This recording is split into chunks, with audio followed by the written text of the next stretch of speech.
I'm so excited to talk to you today, Annemarie, for our Rock Your Magic podcast. It's going to be such an amazing conversation. And when we're recording this, I'm at the end of my workday, and I'm just so looking forward to talking to you about slow living to close out my day. and yeah, there's so much richness in the topic of slowing down, and it's just such a different way than we currently live. Yes. So welcome. Thank you. Happy to be here. Thanks for having me. My pleasure. So how did you come about really being passionate and realizing in your own life that slowing down was something that was valuable? Have you always kind of valued a slow pace, or is this something that you've kind of just come to at a certain point in your life?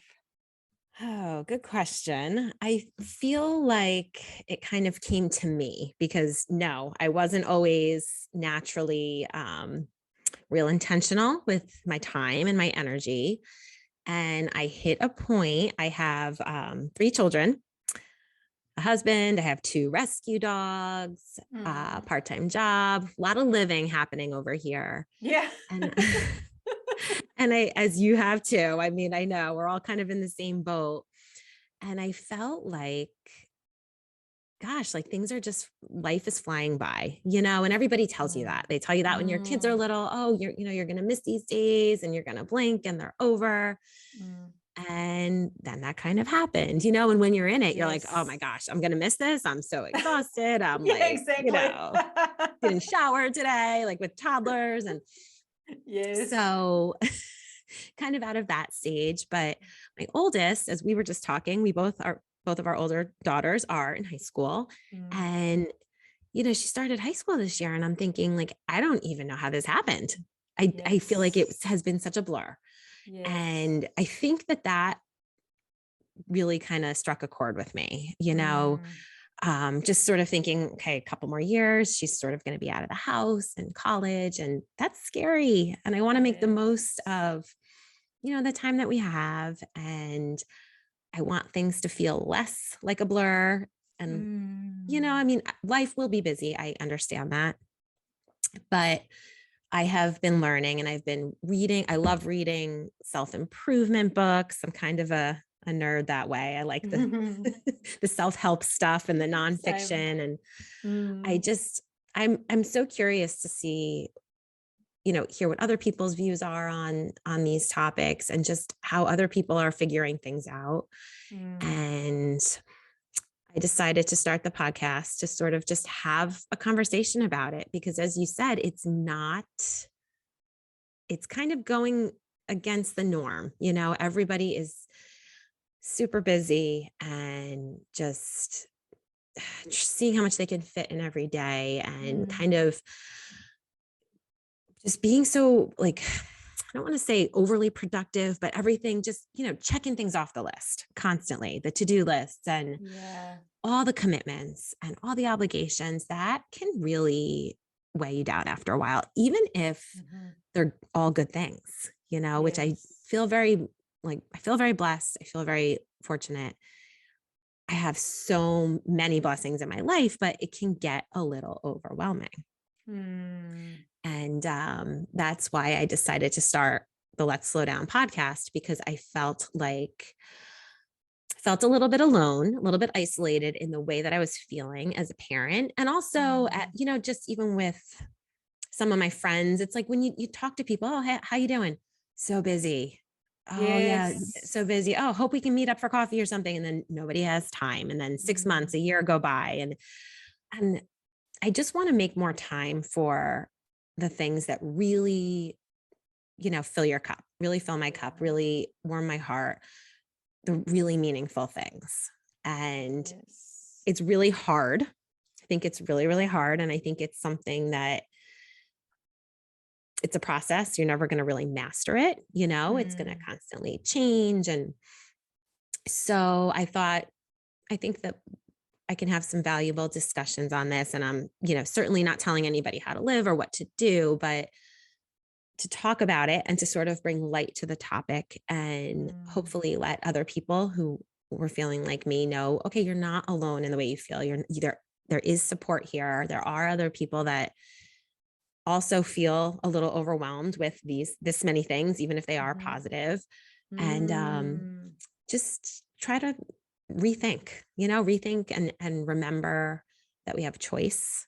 And a lot of the busyness and the overwhelm can be changed actually very quickly if we just make some different choices, or maybe just kind of tweak the way we're thinking, shift the mindset a little bit, all of the positive mindset and just how our brain works. I'm reading a lot of stuff about that. And it's fascinating how much that can affect our day to day and physically how we feel, which then in turn resonates or, correlates to how we treat other people. So that's sort of my story. I didn't hit rock bottom or anything like that. I just kind of had this moment where I'm thinking like, life is just going too fast. And I want to pump the brakes a little bit and just make it count more. I don't want to get to the end of my life or the end of my motherhood years and just think what just happened. I don't know what just happened. It's all a blur. I'll regret that. Yes. And maybe that's part of the beauty of the teenage phase because I can completely resonate with your story. I've had exactly the same experience seeing my daughter just suddenly over the lockdowns last year, just suddenly transform into a young adult. And she's just so independent and is wanting to be very independent, which is amazing and it's wonderful. And she's I'm really proud of her in that way. But then also it's like, she's going to be off living her own life before long at all. Yes. And just wanting to make the most out of every single moment. So really bringing in so much more, so many more moments to cherish and that quality time spent when we're really connecting. Exactly. And making the most of all of the minutes and the hours that we have to share. Yep. And especially with our young women, we are such a model for them. And I'm trying to model the way I hope that she will grow up. I don't want her to grow up and think she has to be tapped out all the time and, pulled in a million different directions. I don't want her to feel guilty if she needs some time to herself. Yes. I want to try to show my kids that those things are okay and they're important. And, it's not being selfish or anything. It's okay to take care of yourself and, rest when you need it. And I feel like if we have to model these things for our kids or they don't know any better. And absolutely, then it just repeats the cycle. So especially now with all there's so post-COVID with the mental health. Yeah. That's a whole nother pandemic, there's just so much stress that we have to be so careful with how we model adulting. Absolutely. And I think as well, the interesting piece in that, and you're so right with everything you've just said, like there's so many points where I'm like, yes, and this, but I'm like holding myself back to let you finish your sentences.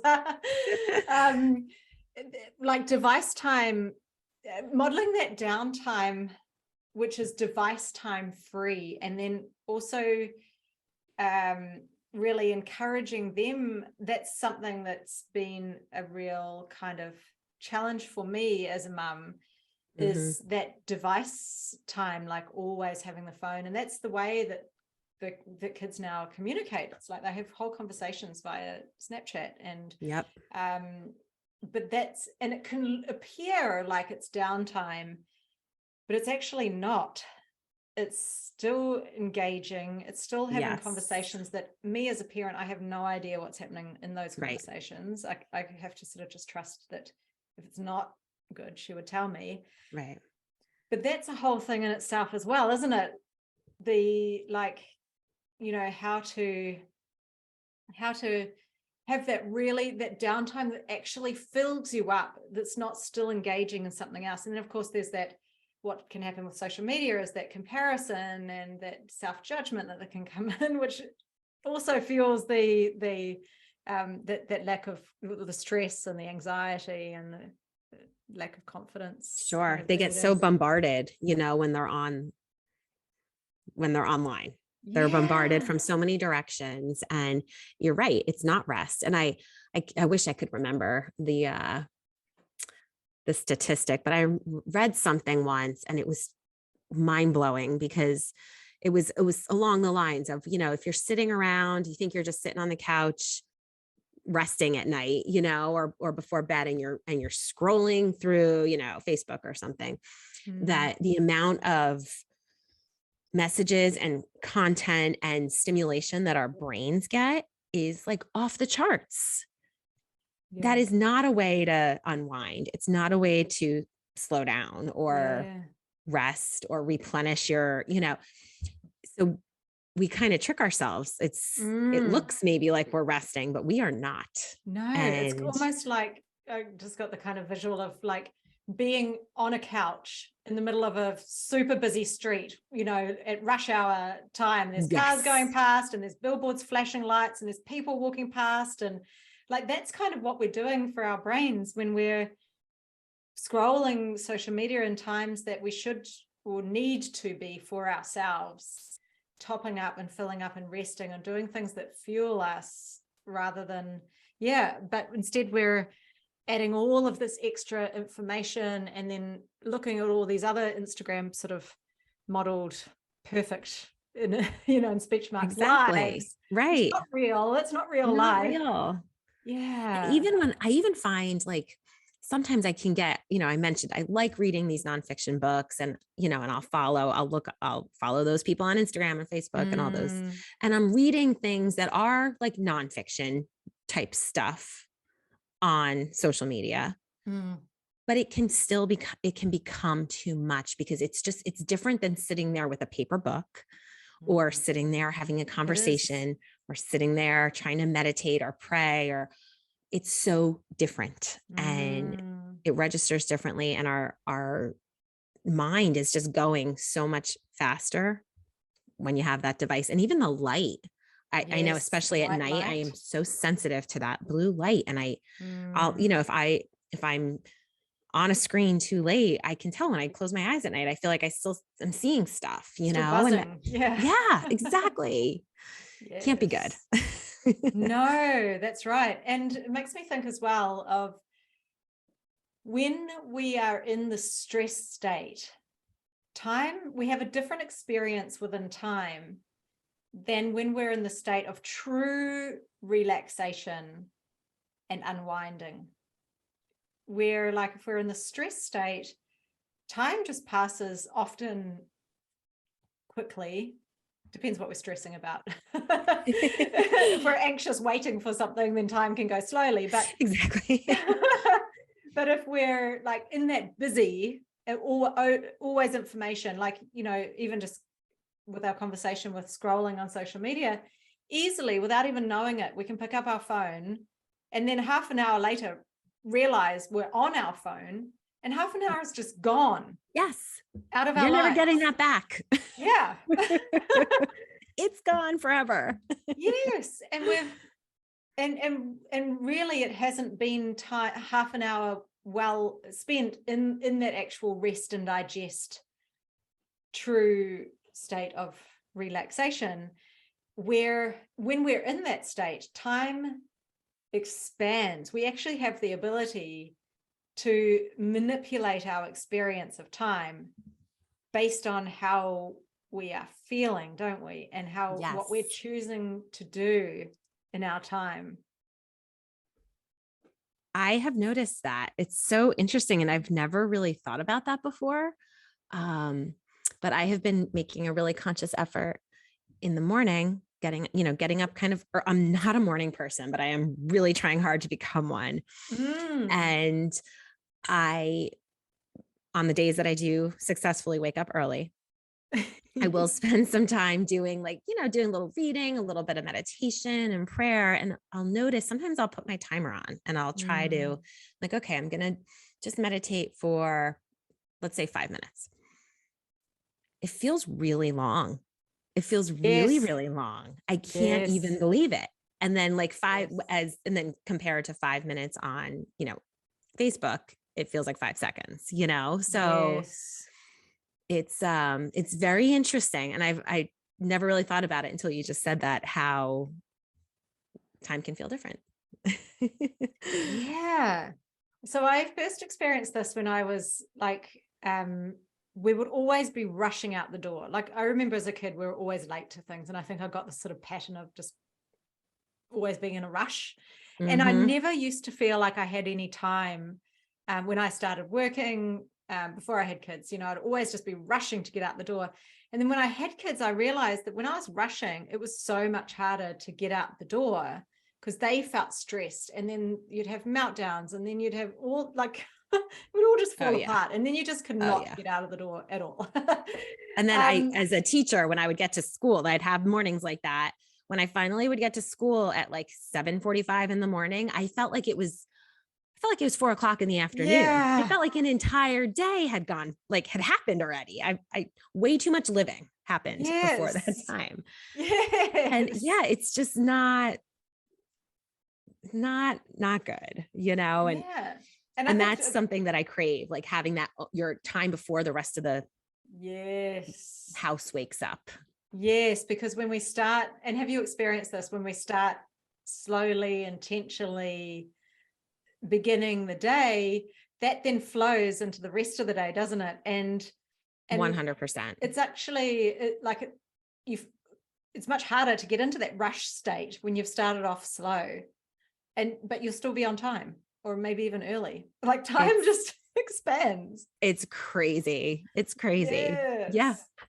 This morning, I happened to be on top of my game this morning, and I was up really early, and I was out with my husband, and I walked the dogs at like 5:15, and I actually exercised for a bit. I did my reading. I showered. I'm up with and this is not normal. Like this was a really, really good morning for me. But my daughter, she was getting ready to leave at 7:15, and I said something, and she goes, "Wait, did you do that already?" She goes, "Mom, what time did you get up? Like what happened?" And I was like, "Yeah, I know. I'm proud of myself." And it 100% what you said, it changes the entire direction of your day. Yes. The entire direction of your day. And I find sometimes on the weekend, usually on the weekend, I'll let myself, we usually have like sports and stuff, sports events and stuff with the kids. So we're out and about, but not as regimented, not getting up at 5 a.m, not doing all of the things. And the weird thing that I've noticed is that if I let myself sleep in for a few hours, I don't feel as like alert, or I just don't feel right. I think it's almost serves me better to get up early and kind of keep that going, and then take the nap, like if you're going out late or something, take a nap in the afternoon, take a nap after lunch, give yourself the time then. But it seems like we are creatures of habit with this wake up time. I've noticed. Absolutely, because we have our own like circadian rhythm and biological clock that when we can stay, and this is why I think kids love routine as well, because our body knows what to expect and starts to get into that rhythm. So when we have regular bedtimes and regular wake up times, our body just clicks into that rhythm, and our energy, I think, is more regulated when we find our right rhythm. And for some people that would be, if they possibly could, might be their natural rhythm, later nights and sleeping in. But like for me, I'm like, I love an early night and I'd much rather have an early night and get up early. Having that rhythm and that routine, I think for adults is just can serve us really well. It really does. And Mm. it's kind of been, it's sort of been like an experiment, because I decided, I don't know, a little over a month ago, that I just needed that time before everybody got up and got going. And I gave myself a lot of grace, because, like I said, I am not naturally that morning person at all. But Mm.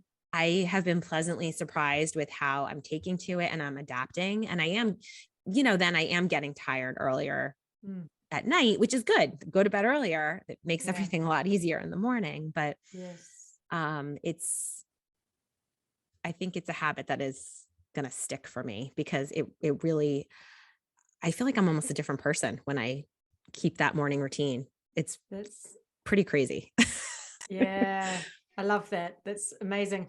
And when I was listening to you talking about your all that you achieved this morning, and there wasn't that sense of rush, get all of Not this at stuff all. done. Right. When we carve out that time for ourselves to do those things that fill us up, it's fulfilling. And so and also we're in that mindset of we're choosing to do it. Yep. So it's a very different energy than, oh, I have to do this and then I have to do that. And we're doing all these things for everybody else. And then we're forgetting about our own needs. But Exactly. there was that Because real sense of you topping up your own self yes. first, and then you're in that state of flow and you're giving from that overflow into your day. Yep. Beautiful. It was very, it was very defeating to wake up and instantly like open your eyes and just think of all the things that you had to do, all the to-do list, all the million places and obligations I had to do, for everybody else. And it was a very different kind of energy that came to my day. Having that time to take care of myself first. And here I am talking about slow living. And I'm like, oh, I did all these things in the morning. But the difference is, it really wasn't that many things. But the difference is exactly what you said. They were really intentional. Yes. And they're doing things that serve me and really are making me, I feel healthier. I feel much less brain fog. Sometimes I would need that third cup of coffee. I try to cap it at 2. Yeah. I really like coffee. Yeah. But, I don't need to get jittery over it. And so now it's just, I actually really just sit and enjoy my cup of coffee. I'm not like running to the bus stop, drinking, shoving the coffee down, like what is the point of that? Again, it's just a blur, so I'm trying to just make choices that are more aligned with what serves me now. And I am finding that the energy shift is pretty crazy. It's definitely helping. Yeah. It's amazing. And I think that talking about that intentionality piece, that's key, isn't it? It's bringing that intentional aspect into what we're doing anyway. So, for a lot of like mums who are listening, or anyone that's listening who has got a life that's full of doing things for a lot of other people, we still can bring in that sense of ease and slow in that shift in our mindset and the approach to doing it. Like you said, instead of like making the cup of coffee as you're leaving the door and running to the bus stop with it, actually getting up 5 minutes earlier and having that time to sit and sip your coffee. Or, it doesn't have to be huge shifts. Exactly. That end up making it. Sometimes it's those little things, isn't it? And I think it's the little things that make the bigger difference, because they're the things we're doing more often. And what's also really struck me is that, no, it doesn't take a lot of time. And most of these things don't cost any money. Yes. Like these are things that we have readily available. Like you said, we basically do them anyway. It's just changing the approach. Yes. And it really does shift everything. And this is definitely I guess it's a lifestyle, because it is a Yes. constant. Like last week, I caught a really bad cold, didn't feel good. And Monday, I woke up early. I stuck to my routine. I kind of went downhill during the day. I felt really crummy. Mm. So pretty much the rest of the week, I didn't get up early because I really didn't feel well, and my body really needed the sleep. That's Mm. what it needed then. And I had a hard time with it because I don't even know why. I knew that's what I needed. I needed to just get better. Mm. But we have this, and I'm really working on this, but we have this sense of like, I should be doing these things, and just the guilt of knowing that there were things that were supposed to get done, but at the end of the day, if you're not well, Yeah. that's got to trump everything else and take priority. And you have to deal with that, and maybe no, you didn't schedule getting sick. So it's going to Yeah. throw things off. Yeah. And, but, we have to give ourselves that time. I am trying to Mm. listen to my body more, especially as I get a little bit older. And, Mm. things change. You have to be flexible, Yes. and you have to pay attention. And you can't pay attention if you're always frazzled and rushing. Absolutely. Yes, completely. Because it's always in that kind of thinking about the next thing to do and the next thing to do. And it's always Yep. it's not in the present. It's always forward casting. Yes. And we're 3 not steps checking with our ahead. body. Yeah, completely. And what you said before about all of the shoulds and all of the guilt, I think if we're doing things as well from that space, that is a very much self-sacrificing way of living, in that we're doing everything, we're putting the needs of everyone else first for the needs of ourselves, and that leads to burnout, and we can't really support anybody, including our kids and our family, from that space of burnt out. It's like our culture unfortunately too often glorifies being busy and having so much to do and overscheduling the kids and all these activities. And Yep. but when I think for me that's been a distinction, when it becomes a should, when it becomes I'm doing this for something else. And I sort of helped to guide my kids into making decisions this way as well. Like, Yep. are you doing it for you? Especially for my daughter, because she considers everybody and is very much, very compassionate in that way. But it's like, well, what do you actually want? Where are you Yep. in this decision? And it's okay to consider yourself. Yes. I think we forget that sometimes. I think that I did Yes. for a long time. I just didn't realize it was happening, Completely. Yeah. Isn't it interesting how we feel like it's fine for ourselves to put the considerations of everybody else first, and it's okay for everyone else to consider themselves, but then it's not okay for us to consider ourselves. Exactly. Like, that's how did we come across that? That's so silly. It's crazy. I know. It's like, that doesn't make any sense. We say it out loud. I'm like, yeah, that's ridiculous. But Isn't that's it? how a lot of us live. Absolutely. It can be a really hard thing to actually shift in practice. Yes. To actually really practically implement that and go, no, actually, what do I want? Because then we know that there might be some people who might get hurt in the process. And I think that's why it becomes so hard, because of that flow-on effect of exactly. Yes. Yep. It is. It's very hard. And I definitely am a people pleaser for sure. I don't like conflict. I will sacrifice a lot of my own, needs to avoid those things. Yes, same. Or at least I used to. Now I am really trying. I am shifting, and I just find that, and it can be tricky. It can be really tricky, but if it comes from a sincere place, a genuine place, and a kind place, there's a way to go about it.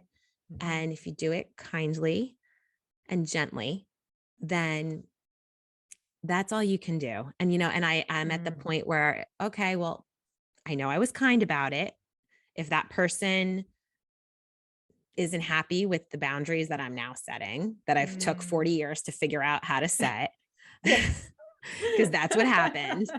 Yeah. It's going to upset some people. It's going to rock the boat a little bit, but you know what? Then that's on them. And I've learned that, then that's a whole nother issue. I used to think it was my fault, but I'm like, no, it's not. It's okay if I want to take care of myself. It's okay. Yeah. And I often find as well, like I'll forecast what I think people's reactions will be, but then when I actually go and do it, they don't care. I'm like, why was I even worried about what they would think? And they actually don't even mind. They're like, yeah, good on you. You go do what you need to do. Okay. Right. Like, that wasn't so hard. I did this ages ago. Yeah. I think we're our own worst enemies almost always. I think that speaking from me personally, I put more pressure on myself than anybody else. Like, it is not coming from anyone but me. Yes. And a lot of it does go back to probably all the things that we are, all the messages and all the outside stuff probably, I'm sure, affects why I'm having these thoughts. But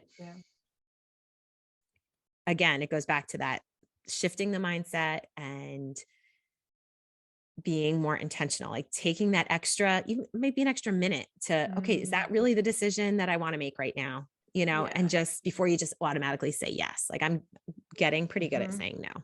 And I'm okay with it. Exactly. Because when we say no to somebody else, it's actually a yes to ourselves often. Yes. It's just, the more we do it, the more we actually realize that that's giving us back our energy and giving us those opportunities to give even more to others, actually, because we can give from a higher energy of ourselves. So it is actually helping others when we help ourselves. It's a win-win. It's revolutionary. It seems so simple, but it's really tricky. It is so tricky in practice, but such an incredible awareness to bring in. I'm sitting here in absolute amazement and awe of how much we have covered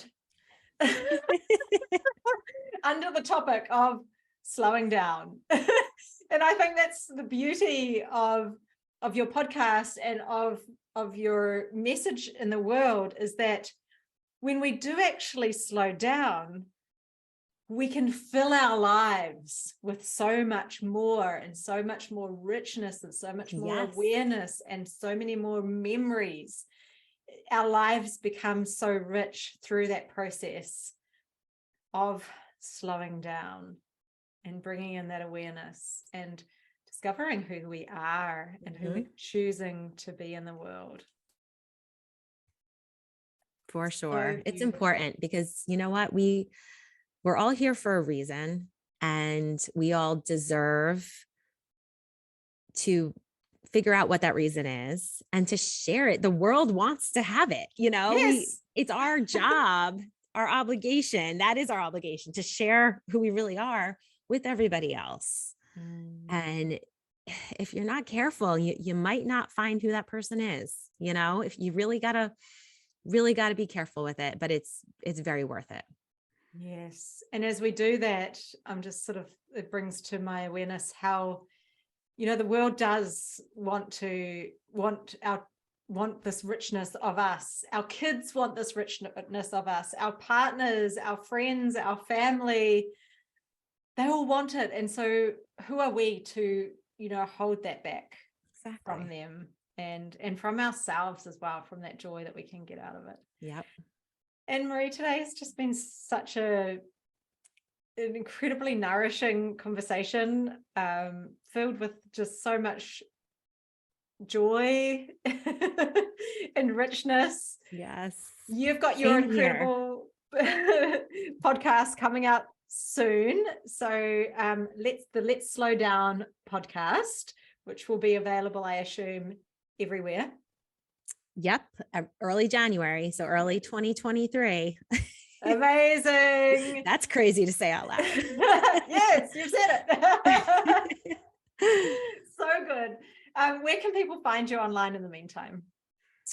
So I actually just created an Instagram page for the podcast. So check it out. It's Let's Slow Down 2023. Also on Facebook.